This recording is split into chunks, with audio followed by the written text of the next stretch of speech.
Starting in the 1940s, all the parks in the city of Milwaukee came together for an annual chess tournament. It was held at Hawthorne Glen.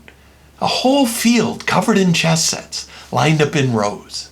One year, I even got my picture in the paper. And the way it worked was, you would play up to 3 games, and then there was a carnival. And if you won all 3 games, you got to come back the next day and play 3 more games. And if you won those, you were the City of Milwaukee chess champion for your age group. When I was 11, I won my first 3 games and got to come back the next day.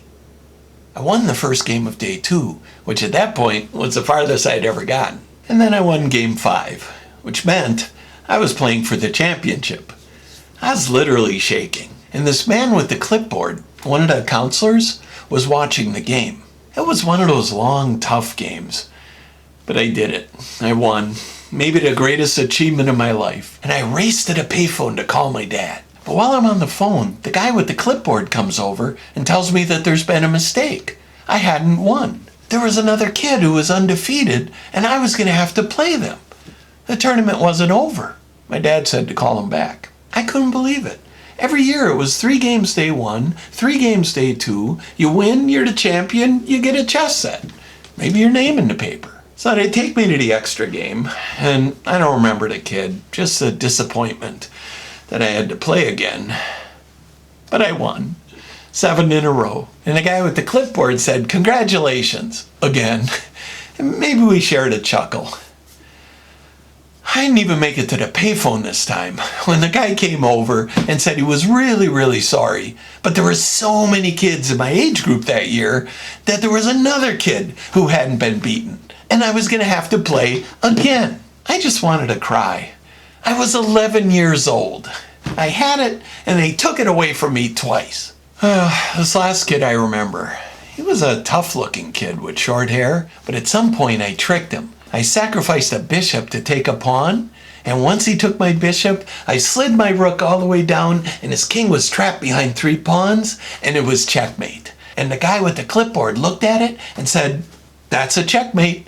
And I won the tournament and got my chess set. Point of the story is, there's always going to be a man with the clipboard.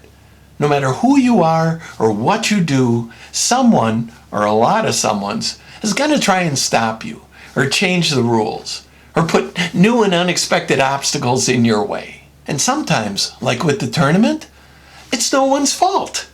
Shit happens. There were a bunch of extra kids that year. Sometimes, life throws you curveballs. It challenges all of us at all times. No one gets a pass. Now, do some people have more obstacles than others? Yeah, half. And do some people screw up so bad they create their own obstacles? Yup, some of us do that too. But whether we got lucky or unlucky, or both, the answer to life's challenges will always be the same. And that answer is perseverance. The question is, when we get knocked down, do we get right back up? Or do we take our marbles and go home? We can't control what other people think about us or what other people are going to try and do to us, let alone whatever life has in store. The only thing we get to control is how we respond to whatever life throws our way. An obstacle can't stop us. It might delay us. It might force us to go around it. It might even rob us of a moment of triumph.